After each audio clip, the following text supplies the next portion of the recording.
Right, so we're now live. I'm just waiting for the guest to come on. So she should be joining in a minute, and then we can get the ball rolling. So yeah, obviously JV Podcast, I've got a new YouTube channel that's just started, and basically the reason why I had to erase my old YouTube channel is it got compromised. So if you haven't subscribed to my YouTube channel, go check it out. It is the JB Podcast on YouTube. I'm slowly posting videos back up there, but these new videos will be coming on as soon as they're done, basically. So as soon as we're done here, I'll get this video up on YouTube as well. So that's just letting everyone know what's going on. Let's go. So we're going to accept the request. Fingers crossed my audio's all good. Just waiting for the connection, and we'll get the ball rolling. Hello. Hello, how are you doing? I'm good. How are you? You can hear me okay? Yeah. Can you hear me okay? Brilliant. Yeah, perfect. Thank you for coming on today and taking the time to talk to me, basically. Of course, my pleasure.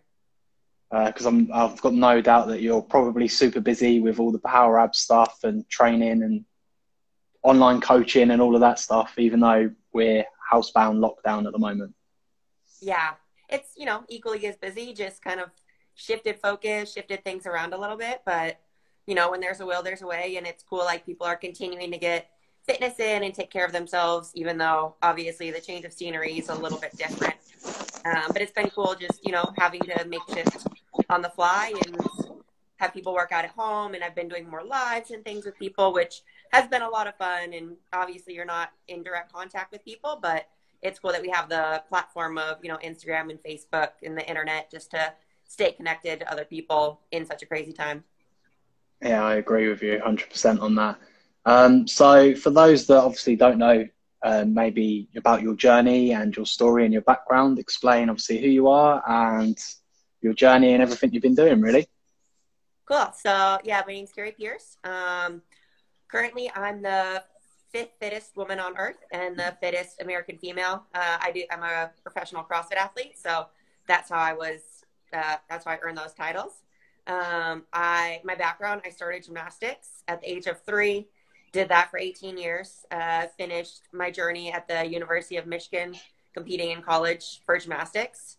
Then after that, got involved in some weightlifting, did a competition, did a physique show as well, and then did a little bit of powerlifting before I found CrossFit. One of my good friends in college, my former teammates, had been to the CrossFit games a couple of times on a team, and she's like, Kari, you should do CrossFit. You should do CrossFit. I'm like, no, like I've done gymnastics. I'm over it. And she's like, it's not like your tumbling gymnastics, the gymnastics you're used to. It's handstands and pull-ups and like body weight things. And I'm like, just after 18 years, I was burned out from it. And I'm like, no, I don't want to do CrossFit. And then I remember one day, because I was personal training during this time as well. And one day ESPN had the CrossFit games on. So I finished all of my training. I was training for a powerlifting competition at the time. And I laid down a yoga mat and I just sat and watched the CrossFit games. And I'm like, that actually is really cool. I think I could be pretty good at that. And so I ended up contacting my friend, be like, okay, fine, you were right. I should have listened to you sooner, but I want to start this CrossFit thing. So back in November 2014, after I did my powerlifting meet, I decided that I would give CrossFit a try and been doing it ever since. So about five and a half years now. Wow, that's mad, isn't it? Like the journey. Does it feel like 5.5 years or not so much? No, not at all. I like thinking about, because like sometimes my coach will have me like redo workouts. I'm like, oh, that just felt like like from 2016 or 2015. I'm like, it just felt like yesterday.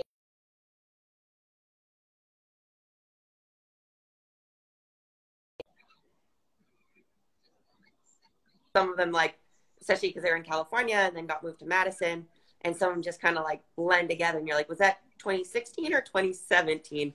Just because time flies. And I mean, it's cool, like obviously retesting workouts and things because it shows how much fitter I've gotten. And even like, I was like back in 2016, I thought I was super fit. And then now I do a 12-minute workout and I do it in 11 minutes. And you're like, it's crazy that everyone just becomes fitter and stronger. But that's a cool part of the journey as well. Yeah.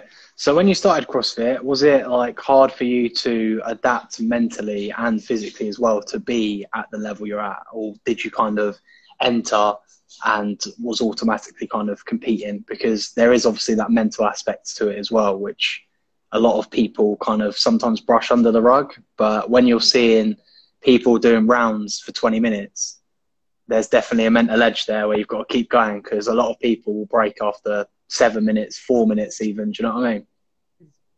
Yeah, no, I definitely think there's a lot bigger mental aspect, like you said, than people give credit. And I think that's part of being so successful. Like, a lot of people can go to the gym, they can go through the movements, they can do the same workouts that I do, but it's the intensity that I work out at and just the consistency, which does come down to mental, like day in and day out of the gym. Like, you have to build, just like training your body, you have to train your mind to go into, you know, that pain cave or just the 90% heart rate zone and just try and like 85 to 90% heart rate zone and maintain it, because it's not going to be comfortable. But I think part of the mental aspect for me comes from gymnastics. So like I said, I started at a super young age and I started competing at 5 years old. So I'm used to being in front of people, and I'm just such a competitive person in everything. Like, things I shouldn't be competitive in, I'm competitive in, which is a blessing and a curse, but it definitely helps with CrossFit, because when I'm out on that competition floor, I'm willing to go through as much pain, if not more pain, than other people just to win the workout or to get a few seconds faster or get another round or whatever it takes. But I agree that you need to train your mind just as you train your body. And that's the only way to take your body to that professional level, to be at the top. And I actually have a workout notebook that I like write everything down in. And it was a gift from a friend. And the quote that she put on the front was, "Your body will only go where your mind takes it." And it's true, because it's like, your body, you can be super fit, but you're not going to get to that next level, and you're not going to continue to get fitter unless your mind is right there with you. Yeah, it's mad, like how much the body will start, well, your mind will start to give out, but your body will keep going. And then as soon as you've got that mind right, you can keep pushing and keep going and keep going and keep going. It's, I think, always an interesting aspect in people where they quit too early, and you're kind of like, just give me 5 more. And then they'll do those 5 more, and you're like, you know, you shouldn't have quit when you quit, basically, because now we know we can get another 5 more and another 5 more. And I think fundamentally we can keep, you know, we can pretty much keep going. Well, you're seeing it with a lot of CrossFit athletes, you know, they can literally just keep going and keep going and keep going. So I think that's kind of inspirational for a lot of people when you watch the types of workouts that, you know, CrossFit athletes are doing, and can kind of use that as like, well, you know, I can push my body to this extreme. Yeah. And I think one perfect example of that is when we had to do the marathon row at the games. And before, like, the longest row I had ever done was a 10K. And I'm like, how am I going to be able to do it? It's 4 times as long a marathon row is. I'm like, how am I ever going to be able to do that? And you just get on the rower. And I mean, being surrounded by the 40 fittest women and fittest men in the world obviously is super motivation. But you have to know that, like, all those other males and females are there because they're obviously physically fit, but also very mentally fit. Because I wouldn't stand, my coach was like, "We're going to stand up every 10K and rest." And 10K passes, no one stood up. I was like, I can't be the first person to stand up. And then another 10K.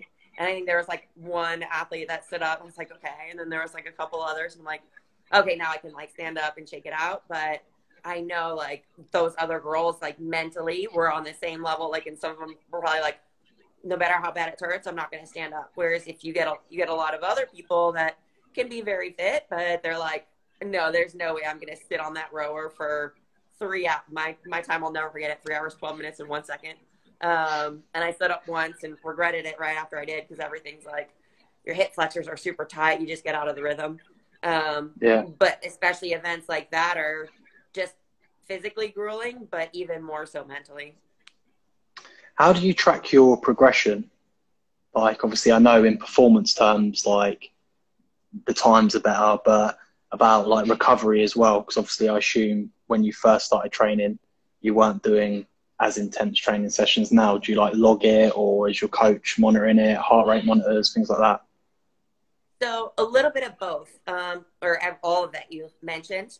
When I started CrossFit, I used a heart rate monitor, and I trained with a competition team, and we all had our heart rate. Like we had a big screen, like we had our gym, and then there was a big screen in the front, and it would show where everybody's heart rate was during the entire workout. So like all of our strength stuff, our accessory, and then obviously the Metcon. So we tracked heart rate just to see, how far you were pushing. And we did a few, like some workouts we would do that were strictly heart rate based. So it's like, okay, I don't want your percentage max heart rate to go above 90. If it goes above 90, you need to stop, you need to rest, wait till it gets back down to 85, and then continue to go.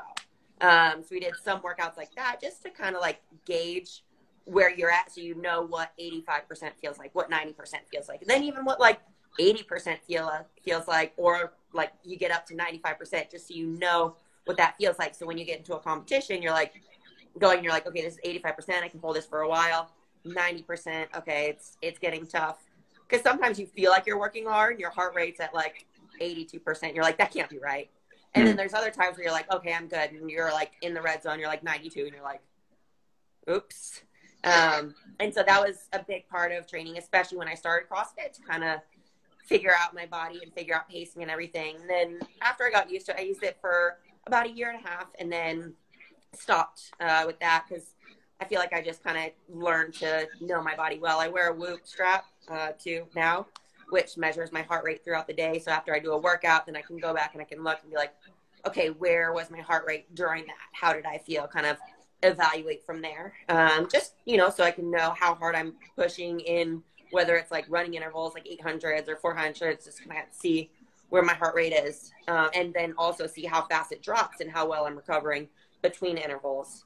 And then as far as training, I have a coach who writes all my programming. We have a Google Doc together. So after I do the workouts, then I fill in the Google Doc for him, because he loves being able to like see it, and he's old school, so he just likes having it on the dock and having everything there. I know there's like newer apps that people use to track things, but he likes so that if I see it and he's like, oh, well, 4 weeks ago we did this workout, let's see what you got, or whatever it is. But I like having my own notebook because I don't like carrying my phone around with me when I train. And if I have it all on my phone, then when I look at my phone, I get distracted from a text or whatever else. And so I just like every once in a while video, like I have a weightlifting coach, so I'll have my phone to video for him.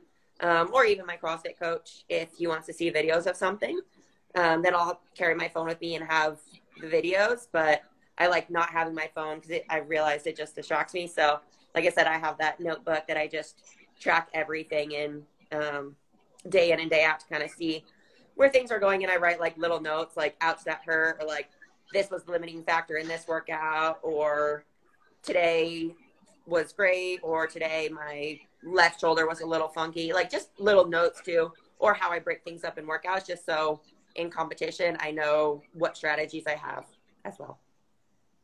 Yeah, cool. Like, as well as that, do you use, say, your heart rate to understand where maybe you are not as good at, like a certain element? So, for example, obviously, handstand push-ups, your heart rate might not increase as much as it is when you're doing the rowing machine, or, snatches or anything like that, kind of any sort of movement. Do you use your heart rate for that as well? Like, oh, okay, my heart rate peaked a lot here. This is obviously an area that I'm not necessarily as strong in, whereas I was quite comfortable here. Yeah, no, definitely. And that's one thing, like having the Whoop thing, when I first got it and I was doing running workouts, I was just like, my strain is always so high. My heart rate is so high with running. And then also rowing, it gets up there. And I do like ski erg, and I'm like, I thought that was a really hard workout, but my heart rate just doesn't get as high. And I think part of it too, like you have to take into consideration, it's measuring your heart rate. So like during ski erg, like my lats and triceps sometimes start to give before my lungs. And so it's like kind of, finding that balance of the muscular fatigue versus like your lung capacity and your heart rate. But yeah, it's definitely helpful. And it's funny you're saying that, because it reminds me of, for a little period in time, there was a chunk of training that my coach, he would have me do like certain movements. So I was like go rowing until your heart rate's at 90%. Then I want you to jump off and then give me a max effort set up handstand push-ups, just so that you can feel what it's like when you're completely out of breath and then going to the handstand push-ups. And so like you can't breathe and your core is like all over the place. So that's just like a different element of training. Because if I go to do a regular max set of handstand push-ups, say I get like 40 reps. And then when I go after I've done rowing and I can only get 20 because I like can't breathe and everything's like starting to give out, you need to know what you can push for different workouts in CrossFit. And then we also did things like shuttle sprints until 90% and then max muscle ups. So there's just so much in CrossFit to like practice training. And I think, like you said, heart rate definitely is a good tool to use. And I use it sometimes, but probably not as much as I should. Yeah. Do you use video footage at all as well for like technique work or anything like that too? Because obviously technique is important for movements and, you know, reducing injury as well. One of those things. Yeah, I definitely do. And that's something me and my coach, we go back and forth every once in a while. He's always, because when he wants to see, like I work with my coach usually 2 times a week. And so days like that I'm not with him and he wants to see what something looks like, he has to make sure that he writes, video this for me, please. Because if he doesn't write video it for me, then he knows I'm not going to video. Because like I said, I try to leave my phone away from me. But every once in a while, I know it's super helpful to just have the video footage of certain things, especially when I started working with a newer coach. And when I started working with him, we were changing around my technique, especially for things like ring muscle ups. So it's like, make sure you video this. And like I said, I have a weightlifting coach as well. And so he's like, okay, I want to see what your snatches look like today or your cleans. So I have to make sure that I am videoing that because like you said, it's super helpful. And it's when my coaches can't be there directly with me, it's nice just having video and taking it and then sending. And then also if I'm taking it for them, then I'm more likely to watch it myself. And, you know, sometimes you feel certain things and then you watch a video and you see other things. And so it's not always what it feels. And so it's good to have that video feedback instantly. And then usually my coaches are very good about like messaging me back right away just so I can make changes on the fly. But it's, like I said, it's also good just to have it for myself and to watch for feedback. Mm. So what advice would you give to someone that's just starting their CrossFit journey? Like any sort of basic stuff, you know, keep going if they want to compete, or some people just like to do it for the fitness element? Yeah, I think the number one thing that I can't emphasize enough is be patient, because CrossFit has so many different elements and things to learn and things to do. Your first day, you're not going to have all of the movements. And I remember when I started CrossFit, I had the extensive gymnastics background, so I could do like the strict pull-ups, the strict handstand push-ups, but I didn't know how to kip or how to butterfly or any of that. And even double unders, it took me a while to get, and I didn't have double unders when I started. And my coach made me do them every day because it's one of those movements that you know isn't going to go anywhere. And I remember my first open, I was trying to do double unders, and my judge was just like, I felt so bad for you, because it was with muscle ups and wall balls. Like muscle ups are such a high skilled movement that not a lot of people can do. And I flew through the muscle ups, did the wall balls fine, and then I was on double unders, and a set of 100, you know, takes, well, me now about a minute. And back then 100 took probably 2 to 2.5 minutes because I just kept tripping. And so just be patient. And it's more important to learn. You'll hear this over and over again, but people always want to pass through it. Focus on the technique of your lifting stuff before adding too much weight. And I learned that the hard way because I started lifting and threw weight on the bar and then had to go back and relearn. And I started working with actually a new weightlifting coach less than a year ago, like probably 6 months ago. And so I'm kind of relearning my clean because like I said, a lot of people want to push the weight, and that's not what you want. You want to learn the correct technique for the lifting. That doesn't mean like squats and things. You can, you know, push the limit and go a little heavier if your form is sufficient and if you have the proper mobility. But definitely focus on the technique movements for weightlifting, and then the gymnastic stuff. Focus on strict before you do any kipping, butterfly movements. This will just ensure that you stay healthy, and then also that you're strong enough to do the kipping and butterfly. Like when I started CrossFit, I could do, I don't know exact number, but like 20 strict pull-ups unbroken. And then I learned how to do butterfly, and I was able to do like 40, 45 pull-ups unbroken from that, just because I had the body weight strength for that. So focus on the strict strength, be patient with yourself. If you don't learn skills right away, don't worry about it. It'll come. Just make sure you're practicing and focus on the technique of the weightlifting. I think that's some great advice there for newbies, definitely. Hopefully anyone that is new to CrossFit that's listening in can obviously take that and that mental aspect as well, because sometimes people can get slightly defeated or even overconfident and think, yeah, I'm so good. And I think it's good to find that middle ground and take those words of advice and use them in the appropriate way. Yeah. Do you find it easy to like have downtime, or do you always have to be active? Because a lot of people who I've spoken to who are like highly competitive, they find it quite hard to relax and switch off. They're always thinking, I'm doing this, so I need to get this paperwork done, file this, work out then. It's always like go, go, go, go, go. So I was wondering if that's kind of the same for yourself, or can you just Netflix and chill and relax and just all those other little things that you can do to switch off? That's actually a great question. Because 5 years ago, I could not figure out how to shut it off. And I would be like, going. What can I do next? What can I do? Like, even in training, I'd be like, I like ask my coach, like, what else can I do? What else? And he's like, rest, recover. And I'm like, no, like, I need to do something else. And he's like, you need to rest. Go cook some food. Like, do some. Even one day he was like, go learn how to play the trumpet. I don't care. Like, do something like outside of the gym. Like, you need to like shut your brain off, get it away from fitness. Just because like at the beginning, I was just like so focused, like this is so new, so cool, whatever.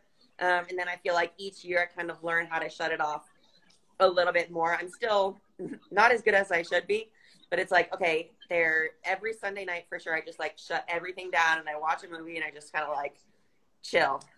Because I realize that's equally as important. Like the recovery aspect is equally as important as the training. And there's been times where I don't focus enough on my recovery and I'm like, go, go, go. And then I realize like my training, my performance decreases. And that's because recovery is equally as important. You can only push your body as hard in the gym as you're willing to let it recover. So, you know, they say muscles are broken down in the gym and then they're built back up when you're sleeping, and obviously proper nutrition and everything like that. Which, like I said, at first was very hard for me to learn because I just wanted to go, go, go. But over the years, you realize how important it is. And for a while, I was training 7 days a week. And then I started working with a new coach about a year and a half ago. And he's like, no, like Sunday, you are out of the gym. You are not going in there. I need you to take a break mentally as well as physically. And I've realized that it really helps me want to go back to the gym on Monday. Like when you're training 7 days a week, sometimes it's hard, like, you know, find that motivation, especially at the beginning of the week to go back. And when I'm away from the gym on Sunday and I get everything else that I need to do, and then just like you said, just relax and chill and watch some movies. I usually like to take Epsom salt baths at night, and I take usually 2 or 3 on Sundays just to relax, maybe go for a little stroll. I live in New York City, so maybe just like sit by the water, chill out, just because you need to let your mind recover just like your body. So yeah, it's hard sometimes, but I've gotten better at it. Yeah, I mean, that's the risk as well, isn't it? Like overtraining and seeing that decrease in your performance, which a lot of like people, even just normal training in the gym, they're there 7 days a week. And I'm like, you need to like allow your body to recover. And they're like, yeah, but I'm not training my upper body today. I'm training my lower body. And I'm like, doesn't matter. Like you need to just full on chill, relax, because your performances are going to, if you allow yourself to recover, your performances are going to get better. There's been times where I've trained all the time and then I've had like 2 weeks off and I'm like, I actually feel a lot bigger and a lot more pumped and like, I'm ready to go. Like, let's go. And I'm like lifting heavier and things like that because I've had that rest break. I'm hitting PBs and so on bench pressing and squats and so forth. So yeah, I think that I'm glad that you can kind of relate to that point of struggling to shut off, but understanding that it is important, because I don't think a lot of people grasp that. Yeah, I totally agree. And a lot of people always ask me like, what's your training schedule? When do you take off and everything? And like I said, the Sunday has been a huge game changer. Because then Monday you're like, you want to go back, and people are like, how do you get like motivated? I'm like, well, part of it is, you know, taking that time off. And that's cool that you say too, like after taking like a couple weeks off, you feel better, you want to get back into the gym, because you need download week or deload weeks every once in a while. And a lot of people don't want to take them. So they're like, that time away from the gym, I'm going to get weak. Like, what's going to happen? I think some people are struggling with that right now too. So like, I can't lift heavy in the gym. And it's like, you're not going to lose it as fast as you think. And a lot of people train so hard so much. Sometimes it's good to have like a forced recovery for your body.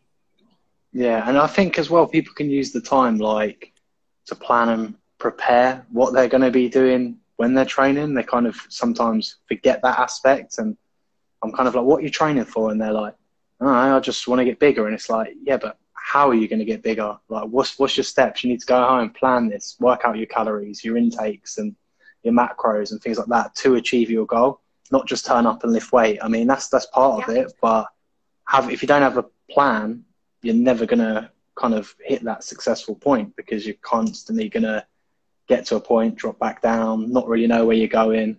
I think that's quite like, even the same with you, you know, you've got plans in place for, I assume, weekly, monthly even. I mean, I'm sure your coach knows what he wants to do with you over a set period of time to get you from A to B to C to D. So then you're competition ready and you know yourself, I'm ready for this, like I'm prepared.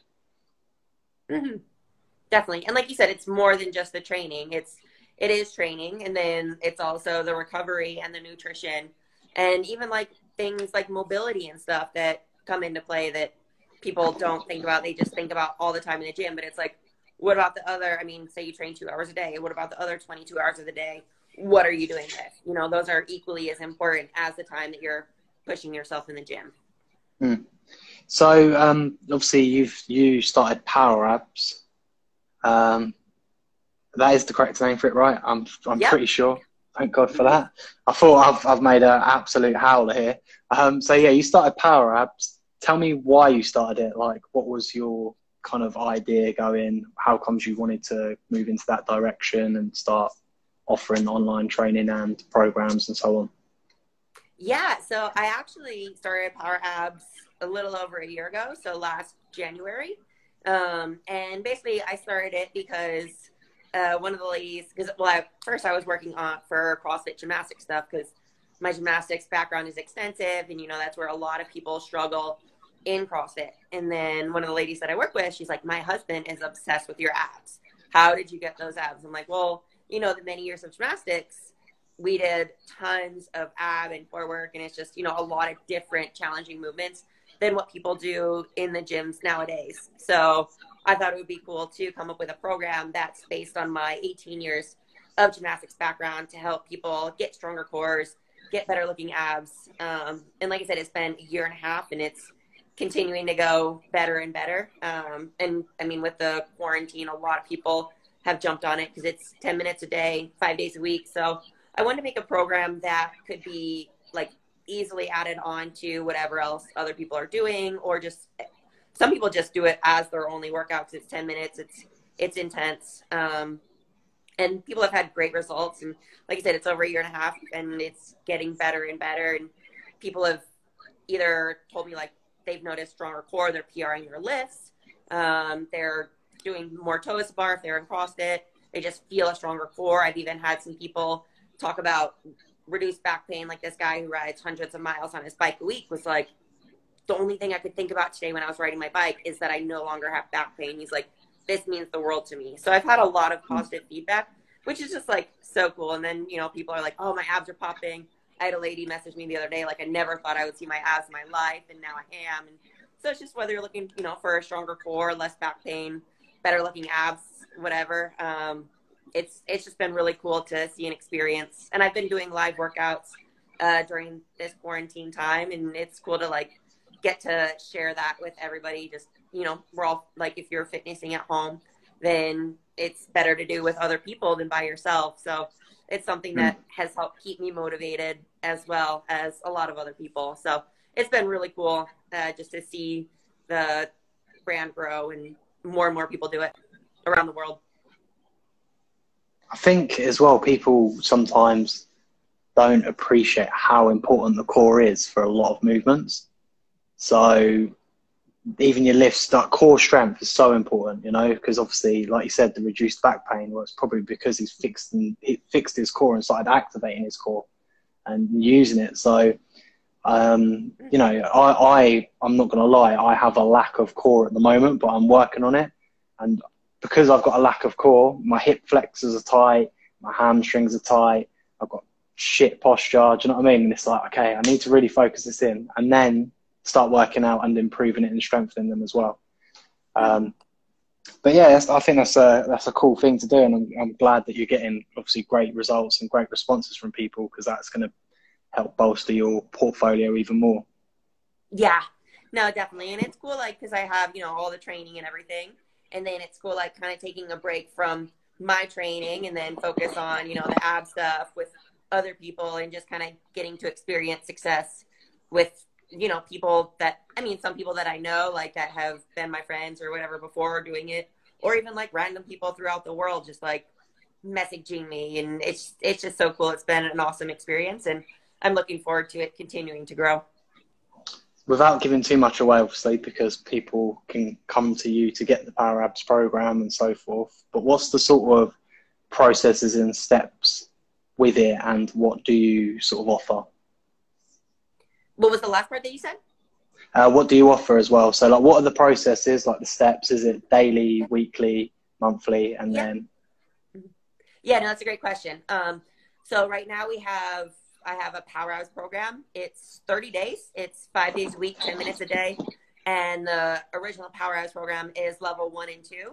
So 1 is for very beginners. If you don't train your core at all, you barely even work out, that's for you, because it's very beginner, very basic. And then in that same program, there's also level 2. So if you're a little more advanced, you train your core, then that's perfect for you. And what's cool about the program too is you can do level 1 or level 2, or you can do a combination of both. And so some people can do some of the moves for level 1, but not quite level 2. And so it's up to you if you want to do 1 or 2, or half 1, half 2. And so that's the first program. And then I also have a summer Power Hours program, which is designed to get you ready for summer. And so it has level 1, 2, and 3. So it has 1, you know, the beginner, basic, and then 2, which is a little more advanced, and then 3, which is you got to have a really strong core and dedication and everything to do level 3. And then after that, I also have extreme Power Abs, which is level 3 and 4. So that's for, you know, the people that have done Power Abs and want more of a challenge, or if you finish summer Power Abs and you want a further challenge, or if you're, you know, a solid athlete and you train your core a lot and you think that you're ready, you know, to step up your core game, then extreme Power Abs. And then the last abs program that I have is partner Power Abs. So if you have somebody that you can commit 30 days to doing the workouts, like I said, 5 days a week, 10 minutes a day, then you can do partner Power Abs, because it's helpful to have somebody else keep you accountable. And that's something that people have said with the program, that they like having it, because a lot of people don't like working their core, but the Power Abs program keeps them accountable. And they're all like the basic Power Abs program. I have a link in my Instagram bio for it. But all of them are available at Pearce, Pearce, Pointers, POINTERS.com/store. So it's all of my Power Abs program. And then I also, like, a little something different, I have a first pull-up program. So if people don't have a pull-up and they want to get their pull-up, it's also a 30-day program, 10 minutes a day, 5 days a week, that's designed to help you get your first pull-up. So those are the 5 programs I have. And like I said, they're all right on that website. It kind of talks through them, explains a little everything. And they're all 30-day programs. But like I said, I've had people do Power Abs, like level 1, and they're like, okay, now I'm going to go through it again, and I want to do level 2. So once you buy the program, you have access for life. So you can do the workouts as many times as you want. Nice. I'll link that in the video as well, in the YouTube video, and wherever else I can link it, I'll share it on Instagram for people to swipe up. So if anyone watching obviously does want to get hold of that, check the video link or check my Instagram link. It will be there. So I'll add that in. I was going to ask where people can contact you and get involved in Power Abs, but you've already covered that, which is cool. I'll ask you a random question because, well, not a random question, it is relevant, but a lot of people don't necessarily talk about the extent of, have you had anyone that hasn't sort of hit the targets for your power abs workouts? So people that have messaged you and gone, I haven't got any results or whatever. And I know with yourself, we always have to question, has someone actually truly applied themselves to a program? Because I've had that with personal training. They turn up, yeah, your program's not working, mate. And I'm like, well, you're meant to be training 5 times and you're training twice. Obviously not. So I was wondering if you've ever had to deal with that yourself and how you dealt with it. Yeah, no, that's a great question.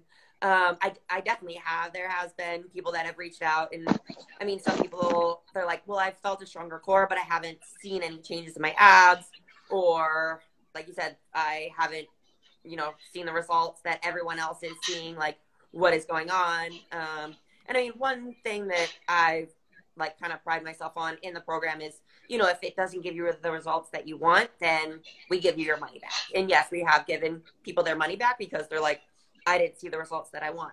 But then in that same message, then I'm also like, okay, it's 10 minutes. Did you like truly, fully apply yourself like to the limit during those 10 minutes? And I've had a mix, like some people are like, well, yes, I did everything that I could. And you're like, okay, well, if you say that you did, and if you thoroughly believe it, then more power to you. And maybe this program isn't for you. I'm going to call bullshit.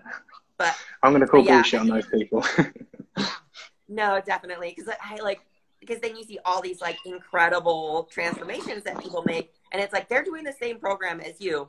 And some people obviously like have switched their nutrition and whatever, but I've seen incredible transformations with people eating and doing exactly what they're doing outside of it and just following the program. And it's astonishing, like how people change their body in 30 days. And so, yeah, I mean, like you said, I want to call BS on some people, but at the same time, I try to be nice, and I'm like, okay, like I understand maybe, just the program isn't built for you, but at least you tried it and you did your best kind of thing. But, deep down, no, you probably sat on the floor because there's a good amount of burpees. Some of you probably sat on the floor for the burpees, yeah. You didn't do it to the full extent that you could have, but who am I to say I didn't sit there and babysit you? So it is what it is. Comes back to that mindset and accountability, I think, I mean, some people may purchase it, try it and think it's not for them and try and look for a way, way out of it basically, and they may lie or whatever, and that's people, but we all, I guess yourself, like you said, you want to sometimes call bullshit, but you have to put on your professional cap, and be like, right, that's fine. What's your... Go on. Sorry, go on. No, I was going to say, because if you're willing to put in the work, then the results will come. Like you said, a lot of people are just looking for that quick fix. Like, snap your fingers, like, oh, it's 10 minutes. That'll be fine. That'll be easy. And it's far from easy. It's simple, but it's not easy. And yeah, they're like, oh, this is going to be a lot more work than I thought. And they're just not willing to put it in to see the changes. But the people that are, it always shows. Have you ever tried apple cider vinegar at all? Like drunk apple cider vinegar with warm water? Because I've got a friend of mine that swears by it, and he's pretty chiseled, and I'm like, is it actually really good? So I don't know. So I wondered if you'd ever tried it. Yeah, no, I actually have not.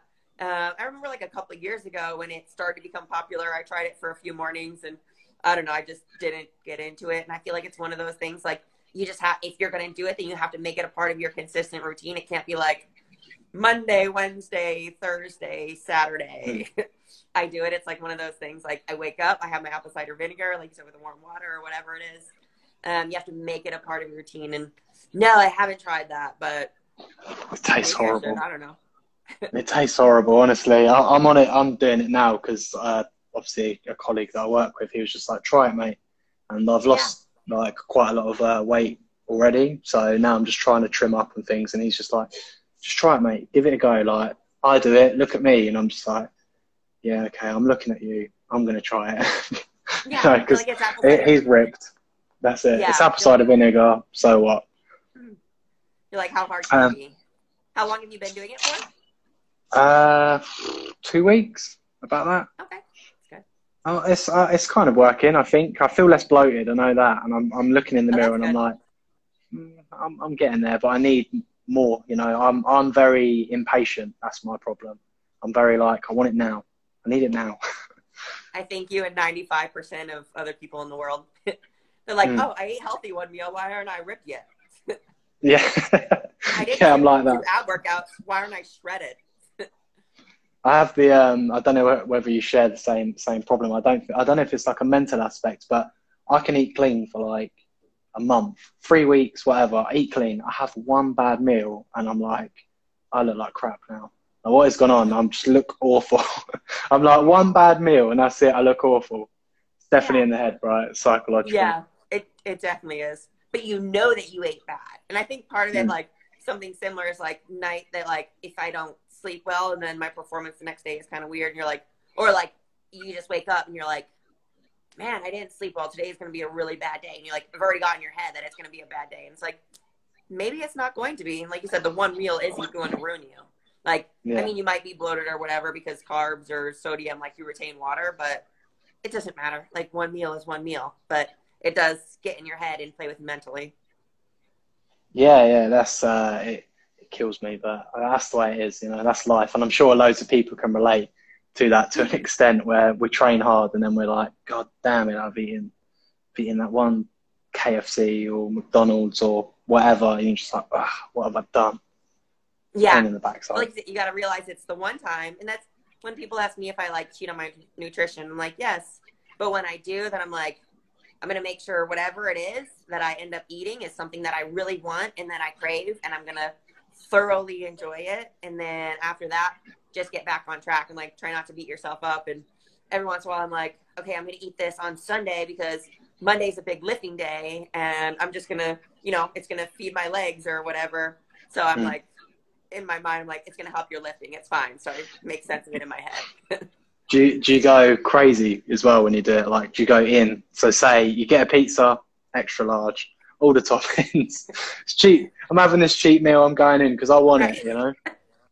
No, I don't go in that hard, but I do always have ice cream. So whatever I end up cheating with, then ice cream's like my go-to. And so I'm like, okay, I'll eat like just like a dinner out, depending on what I'm craving at the time.